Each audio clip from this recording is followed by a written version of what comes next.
Salve, salve pessoal! Deixe seu like neste vídeo e inscreva-se aqui no canal caso você não seja inscrito ainda, hein? A gente fala muito sobre Flamengo por aqui.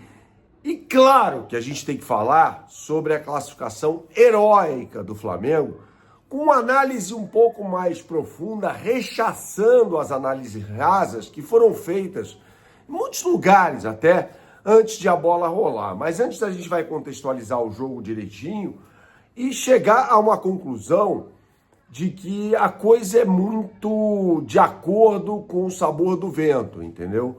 É muito volátil, porque o Rossi foi o cara do jogo e ele fez 4 defesas apenas, tá? Se você olhar estatisticamente, é um número de defesas até ok, mas ele fez 2 milagres na partida. O primeiro deles na cabeçada do Konechny aos 11 minutos do primeiro tempo, como manda o figurino forte, para baixo no canto, e o Rossi foi lá buscar no momento em que o Flamengo era melhor do que o Racing na partida. O primeiro tempo do Flamengo foi espetacular. O Flamengo poderia ter obtido a classificação até com mais tranquilidade, não fossem as oportunidades perdidas, principalmente por Varela e Arrascaeta. No segundo tempo a coisa mudou. O Flamengo não começou bem, o Flamengo rifava muita bola, o Rossi em 2 minutos rifou 3 bolas e o Flamengo não tinha boa saída de meio de campo.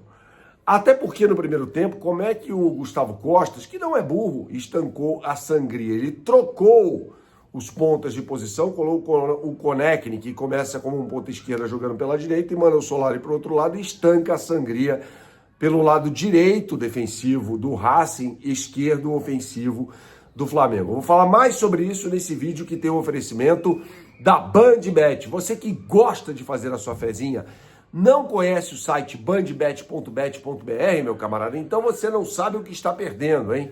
Aponte agora a sua câmera para o QR Code que aparece na tela, ou então digite no browser de sua preferência o endereço bandbet.bet.br. E aí você será direcionado para a capa do site. Tem todo o mercado para o jogo desta noite, entre Palmeiras e LDU, a equipe do técnico Abel Ferreira. Uma missão complicadíssima, afinal de contas, está perdendo o confronto no agregado por 3-0. Então tem a necessidade de ao menos obter uma diferença de 3 gols ou 4 para passar de forma direta, 3 gols essa diferença, dando a chance de o Palmeiras obter a classificação nos pênaltis, tá? Então não perca essa oportunidade. Claro, tem tudo sobre Flamengo e Sport também, o jogo no próximo sábado. O Flamengo já está na final, aguarda o adversário que vai sair hoje à noite. BandBet, um lance, infinitas possibilidades. Jogue com responsabilidade, é só para maiores de 18 anos. Retomando o tema desse vídeo aqui. Então, como eu dizia, na ordem cronológica, o Flamengo começou a apresentar problemas na saída de bola no segundo tempo com a marcação alta do Racing. Era o que eu imaginava, de fato.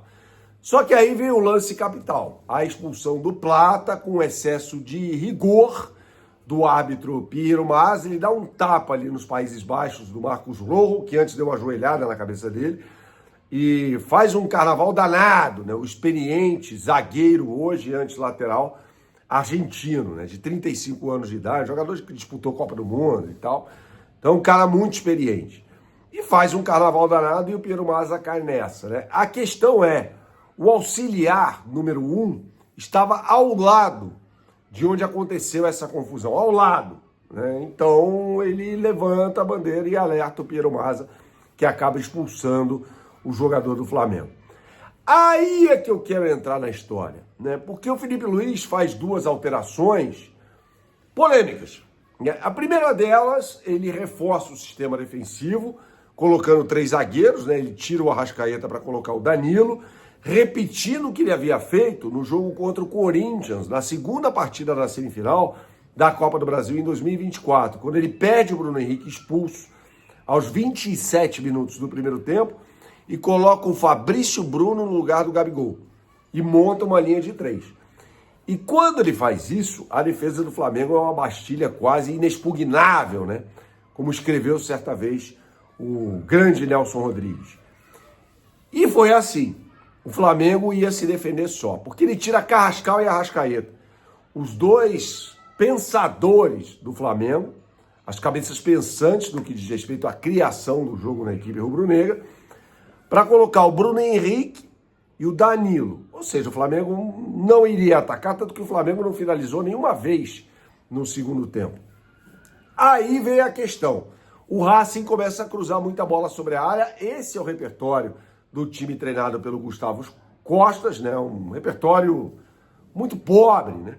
Foram 38 cruzamentos sobre a área do Flamengo, um número muito alto. E aí é o seguinte, o Rossi brilhou, fazendo um milagre aos 46 minutos do segundo tempo, num chute do Vieto, ex-Al Hilal, que aliás marcou gol naquela derrota do Flamengo no Mundial em 2023 no Marrocos, na vitória do Al Hilal por 3-2, ele entrou no jogo. E chutou, a bola desvia no Emerson Royal e o Rossi faz um milagre. Ou seja, os números sob tortura, como diz o Lúcio de Castro, dizem qualquer coisa. Então a gente olha para 4 defesas e fala, pô, o cara que vê a estatística só, ele não tem a dimensão da importância da atuação do Rossi nessa partida, né? E aí é o seguinte, se essa bola do Vieto entra e o Flamengo vai para os pênaltis e por um acaso perde a classificação, o mundo ia cair de pau no Felipe Luiz. Ah, é estagiário. Ah, tirou o Arrascaeta e o Carrascal. Na transmissão na Rádio Band News FM, eu falei, inclusive, que não tiraria o Carrascal. Teria tirado o Luiz Araújo, que não vinha jogando bem. Ele começou muito bem a partida, depois ele sumiu. E aí ele ia ser criticado. Talvez, inclusive, aqui, por essas alterações que ele fez. Então, o que eu quero dizer é que é muito tênue a linha entre a crítica e o elogio. Porque o Felipe Luiz, ao armar essa defesa com uma linha de 5, ele foi muito bem. Ele foi ótimo, né? Mas ele poderia ter perdido a classificação. Por um erro de arbitragem, repito, acho que a arbitragem foi muito rigorosa no lance da expulsão do Plata. O Plata não deveria ter feito aquilo, mas foi muito tênue. E aí o Felipe Luiz ia ser chamado de estagiário, que não prestava mais para o Flamengo, a pressão ia ser gigantesca. E agora ele está classificado para uma final de Libertadores com a assinatura dele. Então é preciso ter um pouco de equilíbrio, eu diria bastante equilíbrio até, na hora de fazer uma análise sobre a participação do Flamengo na Libertadores da América. E aí eu queria abordar outra questão também, o vídeo está ficando meio longo, mas não tem problema, deixe seu like aqui, diga nos comentários o que você pensa a respeito, sobre o que foi dito, né? E o Rafael Sobis, né, falou um absurdo. Não, eu acho que vai dar Palmeiras e Racing, falando aquela bobagem de que a missão do Flamengo seria mais complicada. O Flamengo estava vencendo o confronto por 1-0. E o Palmeiras tem um 3-0 em desvantagem. Então entram umas histórias muito loucas, né, cara? Muito loucas. Sobre o fato de o Flamengo não ser o favorito, que não ia resistir à pressão em Avejaneira.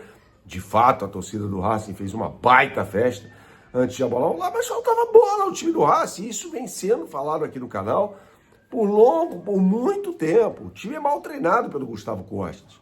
Tem essa jogada aí e tal, ele ainda colocou 2 centroavantes, o Balboa e o Adriano Maravilha Martins, que não fez nada no confronto, né? O Balboa até teve uma cabeçada que foi para fora e tal.